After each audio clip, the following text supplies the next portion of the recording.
rare cases where sneezing led to cardiac arrest in patients with underlying heart rhythm problems.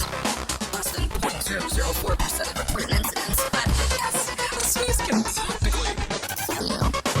Flu signs. People believe a sneeze meant your soul briefly flew and left your body.